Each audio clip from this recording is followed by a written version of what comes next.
আসসালামু আলাইকুম। অনেক শীত পড়ছে। তো আজকে যে কথাটা বলতে চাচ্ছি, আসলে আমি গত কয়েকদিন হয়ে দেখতেছি যে যারা মোবাইল ব্যবসায়ী তারা আন্দোলন করতেছে, পুলিশে পাল্টা ধাওয়া হচ্ছে। তো এটা নিয়ে মানে কেন এরকম হচ্ছে, বা এটা নিয়ে করণীয় কি আমাদের এখন? হ্যাঁ, এখন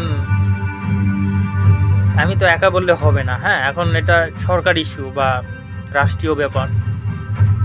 কেননা সরকার থেকে নির্ধারণ করে দেওয়া হয়েছে যে 41% ভ্যাট নাকি দিতে হবে, বা তার কম বেশি হতে পারে। হ্যাঁ, এটা পরবর্তীতে হয়তো বেশিও হতে পারে, আবার কমও হতে পারে। সো এখন এই 41% ভ্যাট দিয়ে তারা কি বিজনেসটাই করবে? আর হচ্ছে কি, তারা একটা ফোন যদি কিনে, হ্যাঁ, সাপোজ যদি 50,000 টাকাতে ফোন কিনলো, সেটার ভ্যাট যদি 40% হয়, তাহলে দেখা যাচ্ছে 40,000 টাকা সেটাই ভ্যাট পড়তেছে। তাহলে একটা ফোনের দাম যদি 90,000 টাকা হয়, 50,000 ফোনের দাম, তাহলে আর বাকি মানুষ ফোন কিনবে কিভাবে?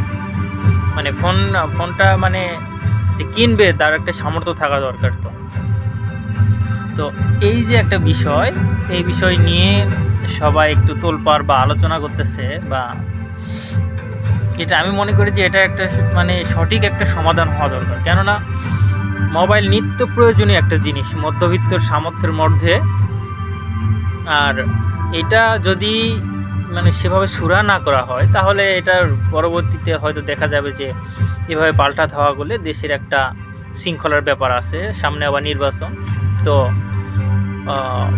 প্রশাসন যেটাই করুক না কেন, আমি মনে করি যে এটার যত তাড়াতাড়ি সম্ভব একটা সুরাহা করবে, বা এটার একটা নীতিমালা তৈরি করে দিবে যে না, ঠিক আছে, আপনারা এটা বলছেন, দুপক্ষ বসে তারপরে একটা সিদ্ধান্ত উপনীতি হোক। আমি সেটাই চাই।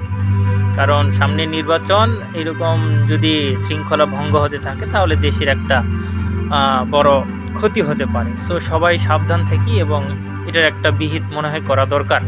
আমার মনে হয় এভাবে ধাওয়া পাল্টা ধাওয়া করে না করে দুই পক্ষ যদি বসে যায়, তাহলে আমার পক্ষে মনে হয় খুব ভালো একটা সমাধান আসবে ইনশাআল্লাহ।